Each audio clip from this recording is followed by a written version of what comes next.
नमस्कार, मैं हूं आपके साथ मयंक। देखिए आज 1 तारीख है और जो सबसे बड़ी खबर इस वक्त ईरान से आ रही है वो है ईरान के राष्ट्रपति के इस्तीफे को लेकर। क्या ईरान के राष्ट्रपति मसूद पेजेश्कियान साहब ने इस्तीफा दे दिया है? क्या उन्होंने अपना इस्तीफा मुज्तबा खामेनेई जो सुप्रीम लीडर है उनके ऑफिस को भेज दिया है? ये वो सवाल हैं जो इस समय ईरान में ही नहीं पूरी दुनिया में पूछे जा रहे हैं। देखिए जो खबरें आ रही हैं ईरान से, उसके मुताबिक, सोर्सेस के मुताबिक, मसूद पेजेश्कियान जो ईरान के राष्ट्रपति हैं उन्होंने अपना इस्तीफा भेजा है और इस्तीफे की पेशकश की है। और ये इस्तीफा भेजा है उन्होंने सुप्रीम लीडर मुज्तबा खामेनेई के दफ्तर को। अब देखिए सवाल ये है कि आखिर दो सवाल हैं। पहला सवाल ये है कि आखिर मसूद पेजेश्कियान क्यों इस्तीफा देना चाहते हैं, और दूसरा, क्या सुप्रीम लीडर मुज्तबा खामेनेई उनके इस्तीफे को स्वीकार करेंगे? देखिए जो खबरें आ रही हैं ईरान से, ईरान के अलग अलग न्यूज एजेंसीज के जरिए, जो ईरान के राष्ट्रपति हैं मसूद पेजेश्कियान, इनका कहना ऐसा है, इनकी तरफ से इस तरह की बात सामने आई है कि ईरान में अब तमाम फैसले जो हैं वो ईरान की सेना ले रही है और जितने अहम फैसले हैं, अहम चर्चाएं हो रही हैं या बातचीत को लेकर जो फैसले हैं, ये सब के सब पूरी तरह से अब ईरान की सेना के हाथ में है, आईआरजीसी के हाथ में है। इस बात को लेकर मसूद पेजेश्कियान साहब जो हैं वो कुछ खुश नहीं है और ना ही इस बात को लेकर सहमत है। इसीलिए बताया जाता है कि उन्होंने इस्तीफे की पेशकश की है। लेकिन बड़ा सवाल ये है कि देखिए अभी इस बात को समझना होगा कि ईरान में इस समय हालात ऐसे हैं कि ये जंग का टाइम है। इस समय ईरान के ऊपर अमेरिका, इजराइल, यूएई समेत तमाम मुल्कों ने हमला किया है, जंग चल रही है। ऐसे में कमान सेना के हाथ में होना बेहद जरूरी है।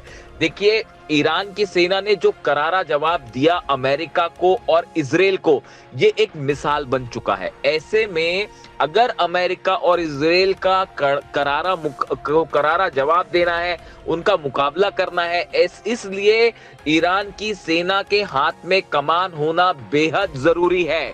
देखिए आईआरजीसी जो प्रमुख है अहमद वाहिदी साहब, इनके सख्त रुख की वजह से आज अमेरिका घुटनों पे है, इजराइल घुटनों पे है। जो एग्रेसिव नीति ईरान की सेना ने अपनाई है उसकी वजह से आज ईरान ये जंग जीता है। ऐसे में ये बात समझना बेहद अहम है कि ईरान में जब तक सेना के हाथ में कंट्रोल है तब तक डोनाल्ड ट्रंप अपने किसी मंसूबे में कामयाब नहीं हो सकते और ना ही नेतन्याहू कामयाब हो सकते हैं। इसीलिए ईरान के करोड़ों लोगों का समर्थन भी ईरान की सेना के साथ है। जब ईरान की सेना सड़कों पर मिसाइल्स लेके निकलती है, उनकी प्रदर्शनी होती है, ड्रोन्स दिखाई जाते हैं, यहां तक कि अब जो छोटी बोट्स हैं उनको दिखाया गया कल रात तेहरान में, तो लाखों लोग जो हैं वो ईरान की सेना जिंदाबाद के नारे लगाते हैं और अमेरिका और इजराइल मुर्दाबाद के नारे लगाते हैं। आज ईरान की जनता को अगर किसी पर सबसे ज्यादा भरोसा है तो वो है ईरान की सेना पर, अहमद वाहिदी साहब पर। अहमद वाहिदी साहब वो शख्स हैं जिन्होंने अली खामेनेई साहब के साथ मिलकर लंबे समय तक ईरान में किस तरह से एडमिनिस्ट्रेशन चले और खासकर सेना से जुड़े कैसे फैसले हो उनको बेहद करीब से देखा है। इसीलिए अमेरिका भी ये मान के चल रहा है कि जब तक अहमद वाहिदी के हाथ में ईरान की सेना की कमान है तब तक अमेरिका ईरान का कुछ नहीं बिगाड़ सकता।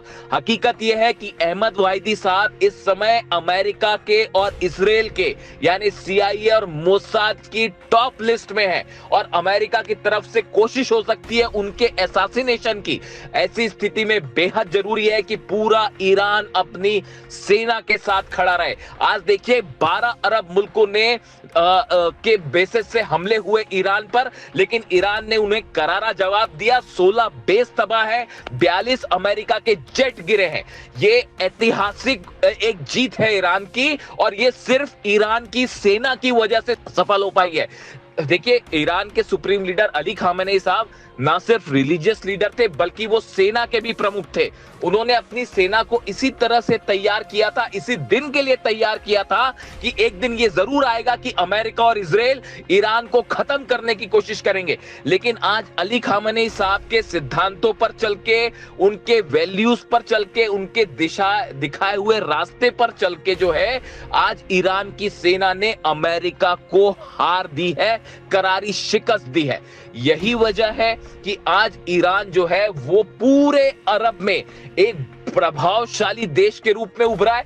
आज तमाम अरब के मुल्क जो हैं वो ईरान की तरफ देख रहे हैं कि कोई भी फैसला ईरान की परमिशन के बिना नहीं हो सकता।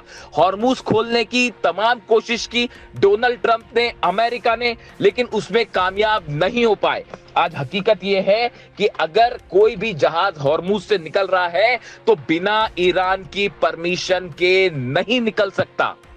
आप देखिए जो खबरें आ रही है, हॉर्मुज में जो माइंस बिछाई हैं ईरान ने, अब वो माइंस बहती हुई ओमान तक आ चुकी है। और ऐसे हालात में अब हॉर्मुज से कोई भी टैंकर बिना ईरान की सेना के गाइडेंस के बाहर निकालने की कोशिश करेगा तो वो माइंस फटने से तबाह हो सकता है। और ना अमेरिका हॉर्मुज खुलवा सकता है और ना यूरोपीय देश खुलवा सकते हैं। हकीकत यह है कि हॉर्मुज में अमेरिका की, डोनाल्ड ट्रंप के सारे मिशन फेल हो चुके हैं बुरी तरह से। देखिए अभी हाल ही में एक बैठक हुई कंट्रोल रूम में अमेरिका में, जिसमें डोनाल्ड ट्रंप ने ये कहा कि मैं बड़ा फैसला लेने वाला हूं। 3 बैठकें हो चुकी हैं लेकिन डोनाल्ड ट्रंप कोई फैसला नहीं कर पाए।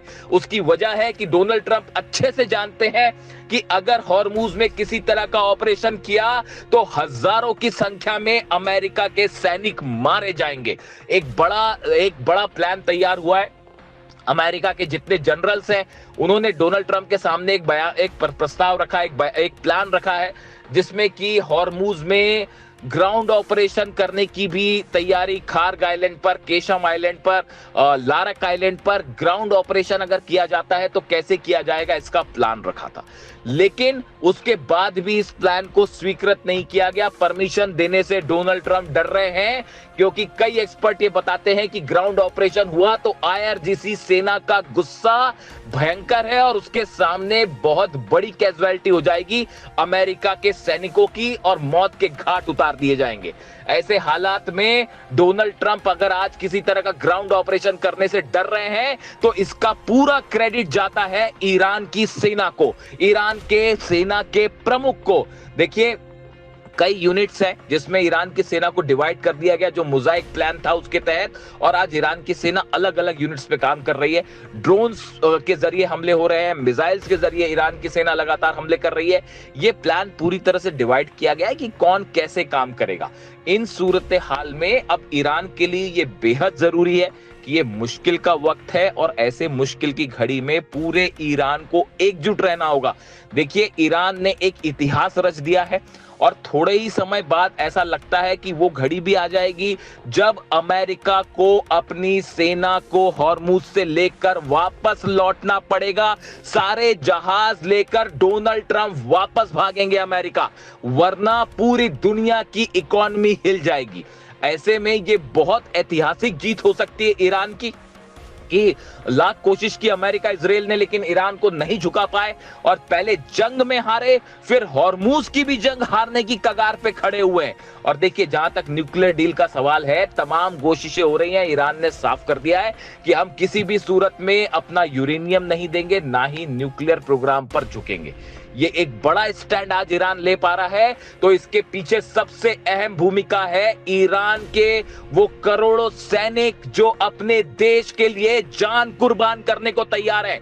ये हौसला, ये हिम्मत, ये ताकत पूरी दुनिया देख रही है। आज इमाम हुसैन के सिद्धांतों पर चलते हुए, खामेनी साहब के सिद्धांतों पर चलते हुए, करबला से सीख लेते हुए ईरान की सेना ने आज दुनिया के सबसे शक्तिशाली देश अमेरिका को झुका दिया है और इसका पूरा क्रेडिट ईरान की सेना और उसके बहादुर जवानों को जाता है। ऐसे में ईरान के तमाम राजनेताओं को इस समय ईरान की सेना के साथ खड़े होना चाहिए। अगर उनका साथ देते हैं तो आने वाले वक्त में इतिहास भी याद करेगा कि सबसे मुश्किल घड़ी में अपने दम पर अकेले ईरान ने सबसे बड़े शक्तिशाली देश को झुका दिया, उसे घुटनों पर ला दिया। इसीलिए देखिए अब हालात ये हैं, जो खबरें आ रही हैं ईरान से कि भले मसूद पेजेश्कियान साहब ने इस्तीफे की पेशकश की हो, लेकिन मुस्तफा खामेनी उसे स्वीकार करते हैं या नहीं करते हैं, ये उन पर डिपेंड करता है, क्योंकि सारे फैसले मुस्तफा खामेनी साहब लेंगे।